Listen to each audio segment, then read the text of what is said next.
I'm sorry to interrupt, but I'm also happy. I'm happy that the energy is so positive that you have to interrupt, that so many people are meeting new and different people, and that's a lot of what we hoped would happen today. I'm Carlos Watson. I hope to introduce myself to most of you earlier, but if I didn't, I co-head Goldman Sachs' education practice, and we're happy to be partnering with Stanford. I'm now going to turn it over to our keynote speech. As we've said all along, we think that the education sector in the arena is not only arguably the most important, but we think it's undergoing the most change, and we think that we're at a turning point. And as such, we said earlier that we thought it was important to have all the different members of the ecosystem, that we thought having the leading educators in the world here, having strategic foundations, having policymakers like Tony Miller and Margaret Spellings and Adrian Fenty and others, also having key investors in the space and key entrepreneurs were important. And so for our first of a series of keynote speeches over the conference, I'm happy to welcome Stanford grad who told me to keep this short. The shorter the better. To only People Magazine's most handsome mayor, Cory Booker. Thank you. So this is one of those speeches that I know is going to get me in trouble, because I talked to a lot of my friends here before I got up here and said, what do people here need to hear? I wasn't here before in the morning, and I had a bunch of troublemakers in this room sort of just jazz me up. So forgive me, I might be a little disrespectful as I go on, but I'm actually very fired up. But first, let me say a couple thank yous. First to Goldman Sachs. And I hate talking about Goldman Sachs in terms of a big institution, because the way I've known it is a lot of good men and women who have been a very big part of my efforts in Newark, New Jersey. Friends of mine, some of them I've known since high school, who have dedicated their professional expertise to trying to solve America's unfinished business of our democracy. So I'm grateful to the friendships, to the partnerships, to the people that believed in me. I always say that Goldman Sachs is a good firm because many people were investing in my political career when I was just not even a penny stock, I was a junk bond. And you know, you don't know how it is to go to people and ask them to give money to a campaign. I'm like, you know, I go to Manhattan, go to a nice fancy office. I'm running for city council in Newark, New Jersey. Would you please give me money? And to get that kind of look like, okay, you got to give me a better pitch than this, man. What else? And then the second is to Stanford University. This is an institution that I can never, ever repay for what it's given to me. I feel like I hit the lottery coming here. I've had professors who are still a powerful part of my life. This institution has supported me in ways beyond my imagination, and it is globally in the cause of humanity, from the arts to the sciences. It's on the cutting edge of expanding the human experience and expanding the moral imagination of our humanity, common humanity. Now, I say that, and I'm going to be a little bit dab in a little bit of arrogance, because the truth of the matter is, and I know this is being filmed, which really makes me worry a little bit, I deserve to be here. Because no, you're all applauding for the wrong reason. I deserve to be here because in high school I had a 4.0 and 1600. Now I know a lot of people are very impressed right now. The challenge is it was 4.0 yards per carry and 1,600 receiving yards my senior year in high school football. And this is the first story I will tell that has a high level of truthiness to it, as Colbert would say, that is mostly true. The problem is the closer I get to Stanford, the more I have to often tell the truth about my football career, because there's more people here that can tell that truth. But I still insist the older you get, usually the better you were. So I was a high school All-American football player. I came to Stanford, and this is the quick story I'll tell, then I really want to get down to brass tacks, but it's making a point. And I had spent the entire summer getting, as my father and my older brother would tease me, I was just getting fat, dumb, and happy. I had gotten into Stanford early as a high school All-American, and I just shut down. You know, I was just having a good time with my friends. I wasn't working out. And I show up at Stanford, and the problem is that this is an institution that has a football team that does not believe in the very laws of physics, because there were huge men on the team, and they moved very quickly. And that didn't happen in high school. And I got out to the field, and I was the number one recruit. They told me I was going to be the next freshman All-American, and I was going to play, and I was right there on the top of the depth chart by Ed McCaffrey, and everything seemed to go wrong. I lost my confidence, and all the upper-class guys were taking pleasure in beating up on me, and I suddenly, as soon as your confidence is shaken, you're twice defeated. You're defeated before you even step on the field, and then it's a self-fulfilling prophecy. So my first week, I was playing horribly. I watched my name move down on the depth chart all the way till they had to dig a little hole on the wall to write my name down. And I did something that I've only done once in my life physically. I'm doing it like Joel Klein is often politically, but I did this only one time in my life. I got so frustrated. Often when you're frustrated, low self-esteem, you get self-destructive. I picked a fight with somebody. And it's the only time I've ever done it. And I'm telling you right now, it was the end of a play. I was so frustrated with what was going on in my life, thinking I was going to do very badly in football, intimidated by the academics were coming, really thinking, questioning my decision to come to Stanford. All this frustration. I thought a guy wronged me after a play, and I punched him with all of my might. I tell you, I hit this guy the hardest I've ever hit another human being in my life. The problem was that the guy was 6'8", 350 pounds. Which officially in advanced mathematics, as I learned at Stanford, it's that he weighed 350. And when I punched this guy, my entire arm disappeared in his gut. And he had a nickname on the field because he was the baddest brother on the field. His nickname was Dr. Death. And Dr. Death looks down at me as I'm trying to get my arm out of his stomach, and he first laughs because he thinks nobody steps to Dr. Death, especially not some upstart freshman. And then he realizes I'm serious, and he decides to make an example out of me, and he lifts his fist up, and that's a euphemism because it was more like a side of beef. And he hits me so hard on my head. Now, you all know that football players wear protective gear on their head called a helmet.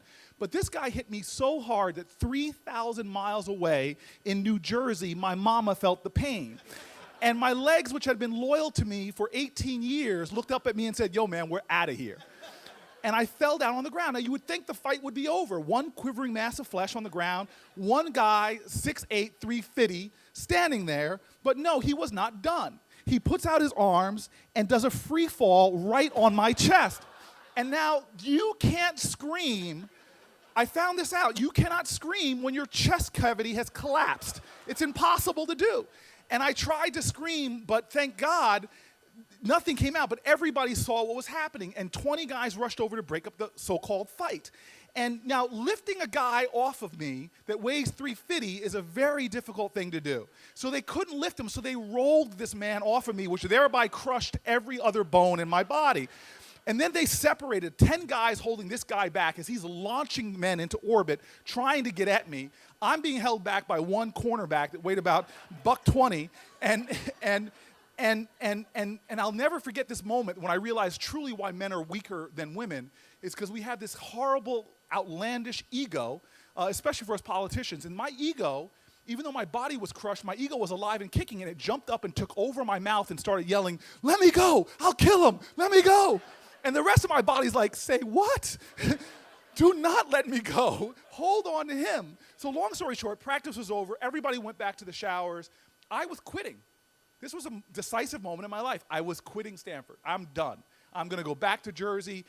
Don't take a shower. I run back to my room, close the door, sit on my couch, and I get this knock on the door. Somebody had followed me back to my room, but I'm sitting there all caught up in I just had my ego beaten down, but this knock comes to the door. I ignore the knock gets louder, and I ignore it, and I'm sitting there looking down, and I didn't lock the door. The door opens, and I see in my peripheral vision these size 25 feet walk in my room. And I immediately knew that Dr. Death had made a house call. And there weren't 20 guys to break up anything. And so now I'm afraid, I'm petrified, and when men who are that large come in, you tend to make allusions to large men, beasts in the wild. So I thought maybe if I just don't move, he won't notice me. And this guy comes over to me and just looks down at me and says, "What is your problem?" And I didn't answer. And then he puts his hand on my shoulder. And again, I say hand. It was more like a paw of a bear. And it weights down my whole half of my body. And he says to me, "What do you want?" And it was a question I didn't expect. And I looked up to him and I said, "I want to be a great football player." And for a second, I saw sympathy in the eyes of Death. And then he looked downright medieval. And he says to me in slow words, he says, hold your breath. And I said, what? And he says, hold your blankety blank breath. And I looked at him and I held my breath. And I held my breath. And now we're having this weird standoff. And I'm completely confused. I'm holding my breath. He is staring at me. His face is shaking. His eyes are opening wider and wider. His nostrils are flaring. And these nostrils, I could have got a fist up one of the nostrils. It was so big. This man was huge. And then he sensed I was about to breathe. And he goes berserk. He starts jumping around. Don't you breathe. I will kill you. I'll rip out your esophagus and stick it where the sun don't shine. And then he starts talking about my mama and my mama's mama and works his way all the way back to my family tree. And then I'm having the worst calculation of my life. What's a better way to die? Asphyxiation or have this man kill me? And I decide that having this man kill me is a much better way to go. Then I realize, wait a minute, my mom can't identify the body if I do that, so I'm not going to breathe. And it's amazing the centrality of purpose that you find. Some of you who swim, when you get too far down, everything else disappears. All I wanted at this moment was to breathe. It's all I could think about. All my fears, all my anxieties, all my insecurities, all my excuses, everything disappeared but taking a breath. I fall to my knees, and suddenly, as I'm about to pass out, making all kind of promises to God about how I'm going to be a better human being, he says, breathe. He says, breathe, breathe. And I tell you, I sucked in with the ferocity of a nuclear-powered vacuum cleaner. There was a little throw rug on the floor. It went up into my mouth as I'm sitting there in the fetal position, confused as anything. This big man walks to the door, opens it up, steps out the door, turns around, leans his head back in, and says to me, Cory, as soon as you decide that you want to be a great football player as badly as you wanted to take that breath, then you'll be the best there ever was. And he closed the door. It was this aha moment. And I'll never forget, I pulled out a piece of paper that I kept through college, through graduate school, and I wrote down 2, I now call them big, hairy, audacious goals, BHAGs. I wrote that I was going to play football at Stanford University. I wrote down what grades I wanted because I was intimidated then. And then I said a few commitments. I said, nobody will work harder than me on the football field or in the classroom. And I began to make these commitments to myself. And at Stanford, I lived by those commitments, and I exceeded my expectations. I had a good football career that gets better the older I get, as I told you, and then I did better in high school than I ever could imagine. Now, I tell you this convoluted story because I think about it all the time now. You see, we as a people, the only limitation we have is ourselves. And kids in education, I see this so clearly, is the expectations we set is going to establish the height that our kids can go. But I'm actually not worried about our kids. What is hurting my soul right now, what is making the core of my being ache, is that I live in the greatest country on the globe. But we have allowed ourselves to sink in savage circumstances where a child born in America today who stands up from Oakland to Newark and says these words, these profound aspirational words, those 5 words, liberty and justice for all, that we as a nation have failed to provide that truth for our children. Because those kids in Newark, in San Antonio, in Chicago, in Oakland, in Seattle, born in the wrong zip code, with the wrong bank accounts, if they have them of their parents, born minority, that they will not be able to experience the truth of every one of our children who are under this tent right now. This is a catastrophic affront to the aspirations of our country. And what bothers me, what makes me, as I said, ache and hurt in my soul, is we don't understand the gravity of the problem, the cancer on the core of our country. We have lost our urgency because we don't want it bad enough. We have infinite capacity. How do I know? Because the highest performing school in Newark, New Jersey, the highest performing school, serving over 80% kids qualifying for student lunch and for federal student lunch, serving all minority kids, serving poor kids from single homes. Every excuse we can make for these kids not to learn. It's not just the highest performing school in Newark, it's the highest performing school in Essex County. in towns like Summit and West Orange, where we do send our children gleefully to the public schools. The highest performing public school in Essex County in all that area is in Newark, New Jersey. Don't tell me what our nation can't do. I sit back every day in wide-eyed wonder at the collective achievements of our larger American community. I am blown away by the capacity, by the determination, by the activism, by the love in every area except for the one that still is stuck in the agrarian age. And we've created this present that I'm telling you right now is going to kill our country's ideals. The disparities in income in America are not because of some greedy capitalist. No, it's because of a failing education system. The fact that we have a prison system that's overflowing, the fact in New Jersey where our prison system is huge, costing us billions of dollars, where our blacks in New Jersey are 13%, but blacks in our prisons make up 60%. The fact that we are a nation that has these racial disparities, growing gulfs in income, it has to do with education. I don't show you the studies. We've all heard them and read them. McKinsey most recently, what does a higher graduation rate in America mean for our GDP? We still, as politicians, have the same conversation. We're stuck in false debates. Let's cut taxes, let's raise taxes, let's create jobs, but the focus is lost. The hope of our country, our greatest natural resource in a global knowledge-based economy, will always be our schools. But yet we have lost the will as a people to do whatever it takes to stop the greatest threat to our national security. And that's not my opinion. I asked General Colin Powell after a speech he gave about terrorism and nuclear proliferation, after a speech he gave about the war in Iraq, and I said to him, what's the greatest threat to our democracy? And this statesman, this general, I couldn't believe he didn't miss a beat. He immediately said the greatest threat in our nation is obvious. We're not educating our kids. And so I live in this distraught present because Lord knows when God gives me the ability to satisfy my mom's greatest yearning that her son will have a child, I will not send my kids to a failing school. I will not. I see this from politicians that move to Washington, D.C. They're not sending their kids to the D.C. public school system. I challenge teachers and principals. I challenge my elected officials in my city. Where do you send your kids? They don't send their kids.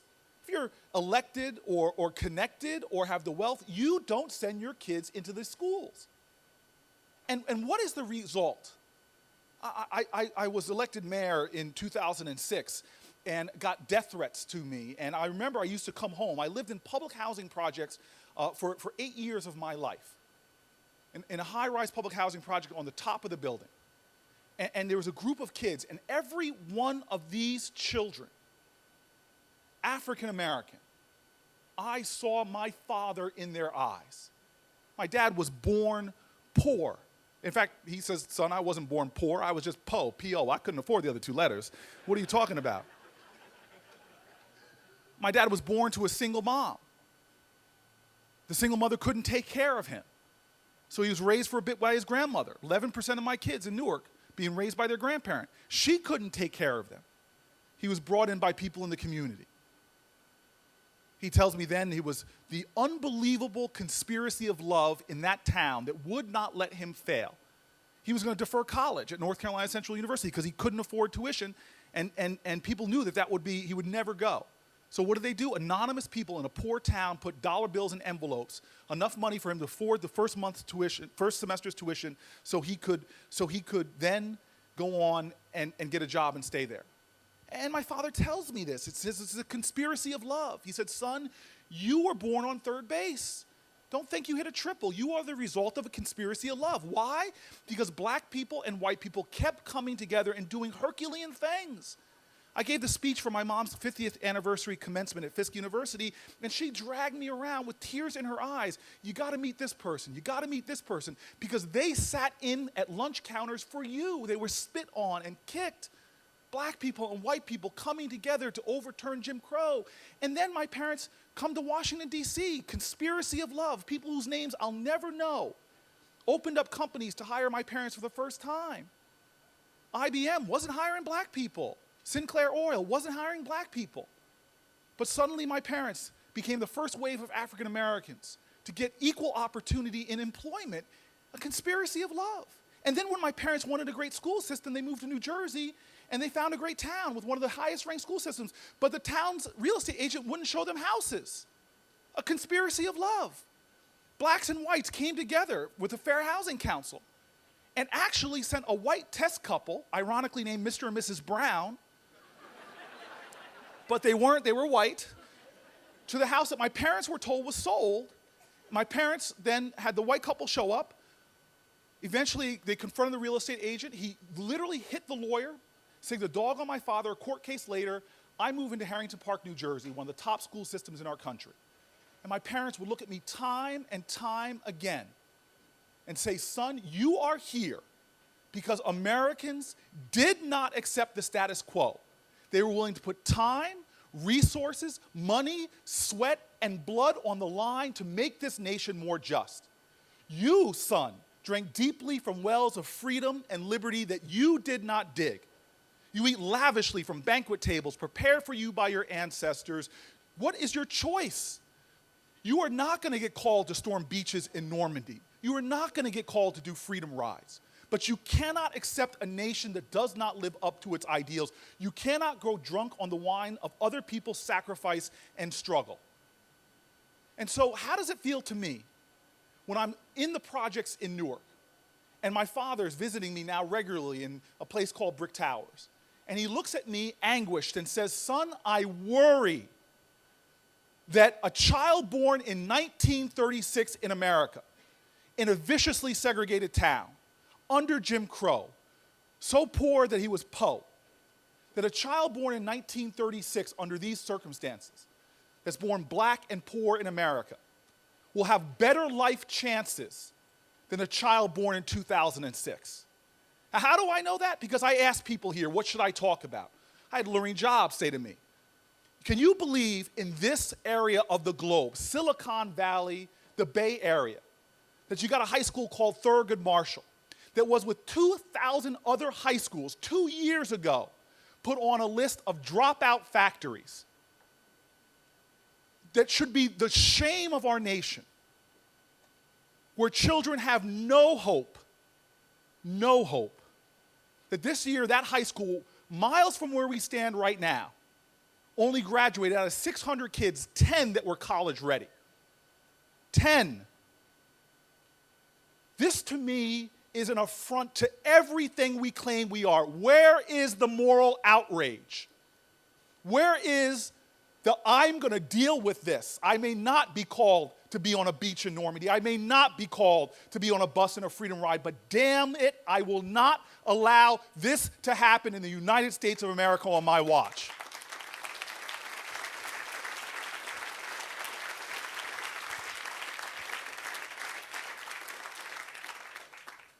And I see it every day. A 13-year-old murdered this week in Newark. When I was elected mayor, I would come in the building.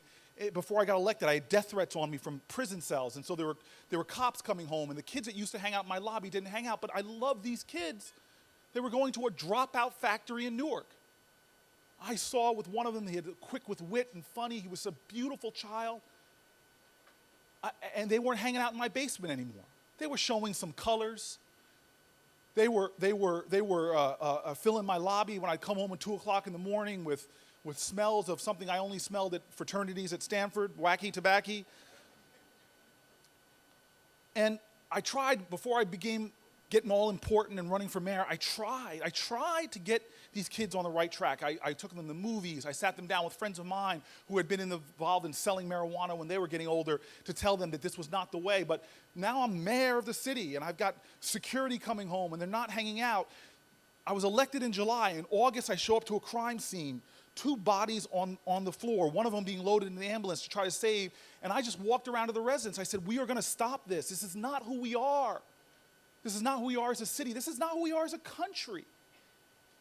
And I didn't even think to ask what person I had become so quick that I didn't even ask the name of a child 20 yards from me, murdered and bleeding the sidewalk red. I went home, I woke up the next morning, I looked at the name of the kid that was killed, and he was the kid that I looked at every single day coming home to Brick Towers. I went to his funeral, and it was packed. And I'm telling you, America, this is not an aberration. The leading cause of death in our country for young black men is murder. A young black boy from those dropout factories right here at Thurgood Marshall. If you are a black male that didn't get through Thurgood Marshall, you have more of a chance going to prison than you do having a full-time job. And who's paying for that? Big government America, because we love paying for things on the back end and not make the cheaper investment on the front end. We're paying for that. One gunshot wound in Newark cost us as taxpayers hundreds of thousands of dollars. And I'm telling you, ignorance costs way more. You don't have a high school education in America, you are chained to limited options. And how can a people that fought a war, the bloodiest in our history, to liberate people from physical bondage, now be damning large sections of its population to the worst form of bondage? The bondage of our minds and our spirits and our potential, a great crime in humanity. And so here I am standing in this boy's funeral, and I can't talk, a newly minted mayor in America, and all I could do was stand in the background and not find words for another boy's funeral. And I stood there, and it was packed with people. We all showed up. People from his high school, community leaders, teachers, politicians, everybody there lining up to look at his body, and I couldn't take it. I left, and I walked back to City Hall. I walked into the City Hall office, the mayor's office, this legendary place of mayors whose names are known nationally. Closed the door. I sat on the couch and I wept. I couldn't control it. I cried. How can we as a country allow this to happen? 34 people a day are murdered in our streets. Children murdered. And we have a perverse obsession with some people. Everybody in this room knows who Natalie Holloway is or JonBenet Ramsey. Can you name the 13-year-old killed in my city last week? Have we a poverty in this country that we really should be talking about? A poverty of compassion, a poverty of love, of determination. We are the United States of America. And so this is where I stand. I got a room full of heroes here. I hug more people in here than I have in years. I felt like, gosh, this is a reunion of champions. Joel Klein begins to think, are you single? Because you're hugging on me, and maybe, Cory, you should play for the other team. Because I love these guys. And yet, all we've done is we've created islands of excellence. When is the hemisphere of hope going to come? When can we stand as a nation and say that we are who we say we are?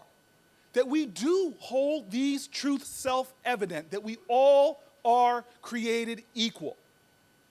That having a large swath of our population, because of their zip code, because of their race, not have access to what this country holds. And I watch the false debates that distract us from what is really important. I watch how good people attack each other. Joel was just telling me. How is it that 7,000 New York kids, black and brown, are going to schools that are public schools, somebody decided to call them charter schools, with other public school systems, and organizations like the NAACP, who I wouldn't be where I am today, are suing to remove those kids from schools, and then their parents are going to have to scramble to find where they go. I don't understand that. We've created this wonderful ability to vilify each other, left and right in America. You're pro-teacher, you're anti-union. This is crazy. We are killing each other. arguing over failure while our children sink deeper into this problem. And so I'm a guy, I tell you, I am a prisoner of hope. And in many ways, Newark is making me hope unhinged. I don't want to be a heavy in this room. There's a wonderful book called The Fire Next Time. At the end of that, James Baldwin gets it so right. He says, I know what I'm asking you is impossible, and I paraphrase here. He said, but the impossible is the least we can demand. And one is, after all, emboldened by the spectacle of human history in general, and Negro history in particular, because it testifies to nothing less than the perpetual achievement of the impossible. And if we, he says at the end of this book, the truly conscious blacks and the truly conscious whites, who must, like lovers, come together and insist upon and demand the consciousness of us all, if we do not now dare at all, we are destined to recreate the Bible prophecy made real in the Negro spiritual. God gave Noah the rainbow sign, no more water, the fire next time. Well, what is the fire that I'm afraid of? And I tell you, I'm not going to let my fear grow greater than my faith. But what's my fear? Well, when my mom finally can say that she's got a grandchild from me, my fear is that when that child is 40 years old, so my age, they'll live in a very different America. Number one, I know for a fact you cannot have a leading economy and have a lagging education system. You can't be number one in the globe in a society like this, where engineers and scientists, teachers and others, you cannot lead as a country when your education system is failing. And the truth is, I also know that my child will be in a nation that the majority of the workforce is minority.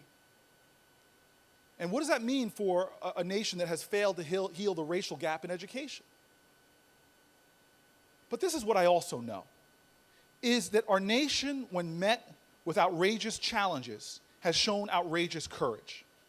I know that the limits of tyrants are prescribed, as Frederick Douglass says, are prescribed by the endurance of those who are impressed. And there's going to come a point when we start to wake up, because the light that's in this room is going to become a beacon that will draw more people out. We'll soon realize that vilifying each other is not the solution. I believe this. King said it so eloquently that we will have to repent today, not for the violent actions and vitriolic words of the bad people, but the appalling silence and inaction of the good people. I know in my heart, and I see it in Newark, that when you can get people to understand that democracy is not a spectator sport, that you got to get into the game, when all of us recognize that we are so interdependent that that child murdered in Newark is just as important to your destiny as a people as your own children's success, I believe we will begin to wake up and meet this challenge. And so I stand before you inadequate to address this crowd, because in this room I can start pointing them out are some of the best in America who I'm dying to get you to come to Newark. There are people here that have ideas, from technology to structuring data and accountability systems. You all I have faith in. But I have to call you all to a higher level now. I talked to a young lady who sat next to me, Spire Schools, and to see the determination and the fire in this woman's eyes, both Joel and I moved a little over because we felt we were going to get burned by this determination in her eyes. But you know what? She's got to double down. I see the president's team here. He basically just drafted LeBron James, and you know what? Politicians, we got to double down. I see a lot of investors here who know value and valuation better than I do. And if you're buying America right now, you know the crisis. We need venture capital. And so this is the call of our times. This will be the hallmark of this generation. This will be the determining factor of the destiny of this nation. What will we do? Do we want it bad enough? I want to conclude with a quick story of my freshman year at Stanford. I had that experience with Dr. Death and went back to work, and hard in school and hard on the football field. And that summer, I went to work in an after-school program here in East Palo Alto. And I worked with a group of kids that amazed me. And I tell this story all the time because it was an aha moment for me. A year before, I was a high school football player, and we were state champions, and we had this sports psychologist come in here to rev us up to want to go even higher. And he gave this final challenge to all of us. He said, I want you all to stand up. And we all stood up, high school football players. And we stood up and went, ugh. And he said, okay, I want you guys to do an experiment with you. Raise your hands as high as you can. And we all shot our hands up. And then he said, okay, now, you got it as high as you could? And we're like, yeah. And he's like, okay, now go 3 inches higher. And we all just stood on our tiptoes or strained a little bit more. And we all started laughing, and he pounced on us. And he said, you see, you can always do more. You can always go further. You can always set your sights higher and reach that 3 inches more. And we started the chant, 3 inches more. And we charged out of the room all excited. Well, now I'm with kids in East Palo Alto, which I soon learned were far more sophisticated than a bunch of high school football players from Harrington Park, New Jersey. And I gave them this experiment. At the end of a hot summer, I was asked to give some final words, so I was all excited. I gathered them all together, hot August day, tired from a long day, tired from a long summer. And I said, okay, guys, I want you to raise your hands as high as you can. And immediately, I got this. And they looked at me, oh man, one guy tried to raise his hand. He's like, oh, put your hand down. Brother's got BO. We don't want to do this, Cory. We just want to go home. And so I'm not good. There are teachers in this room. There are educators in this room. I am not good at child psychology or the art of constructive persuasion. So I relied on a base form of persuasion, very associated with politics. I pulled a $5 bill out of my pocket, and I decided to bribe them. And, you know, it's amazing, these young men, because just like our country, at the center of our highest values, there's that value of capitalism. And these kids looked at me, saw the $5 bill, and shot their hands in the air. And I stood there with a smug satisfaction. And I'm a 19-year-old kid now looking at them and saying, that's right, I'm about to pounce on you with the 3 inches lesson. And then there was the youngest of the kids, a 6-year-old named Robert, who, too short, there's no way he was going to compete. He had his arms crossed, his face all in a pout, and I thought to myself, oh my gosh, I just squelched this kid's vision. He's not going to be able to compete. I better walk out over there and give him a there, don't worry about it, it's just an exercise. And suddenly he turns around and he runs at full speed, as quickly as his legs could carry him, out the door. I chased after him, caught him in 3 strides, picked him up, and he's wiggling around now, and he looks at me and says, let me go, let me go. I said, Robert, don't worry about it, man. It's just an exercise. He goes, no, let me go. And I said, why, Robert? What's wrong? And he looks over at the kids. He looks back at me. He said, you said you'd give $5 to the kid that could raise his hand the highest, right? And I said, yeah. And he says, well, let me go. And with a wisdom that betrayed his age, he said, let me go because I know a way to get to the roof. I gave him the $5. So I end with this idea. We as a nation need to get our hunger back.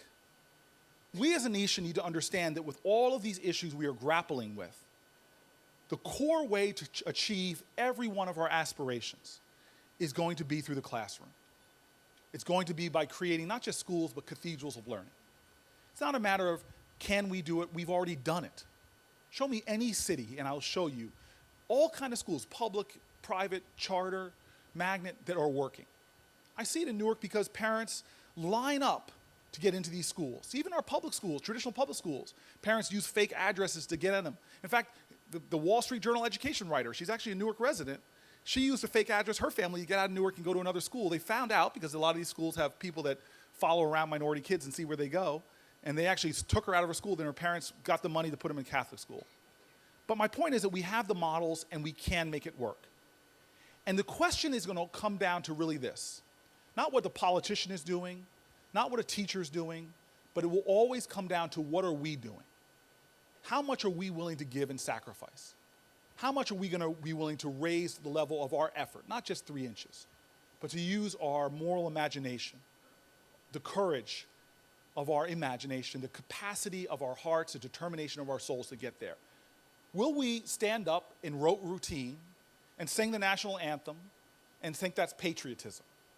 Will we proudly put our hand and pledge allegiance to the flag, liberty and justice for all, and just say those words time and time again? Or will we do what my parents asked me to do as a boy? is swear an oath. And that's where I'm going to end. I've been saying this poem a lot. I heard it as childhood, but this is where I want to end, about swearing an oath. And it's a poem by Langston Hughes that I'll close on that, for me, now I think about all the time. My mom and dad read me this poem because they wanted my brother and my brother's working on charter schools in Memphis, they wanted my brother and I to swear that we would understand that we are here because of a grand conspiracy of love. That, as I said, we do drink deeply from wells of freedom that we did not dig. And that we would be great Americans, not by what we say, not by how we pray, but how we live and how we give. And so I end with this. Oh, let America be America again, the land that never has been yet, but yet must be. The land where everyone is free, the poor man, the Indian, the Negro, me. Who made America? Whose sweat and blood, whose faith and pain, whose hand at the foundry, whose plow in the rain must make our mighty dream live again. Oh, yes, I say it plain. America never was America to me, but I swear this oath, America will be.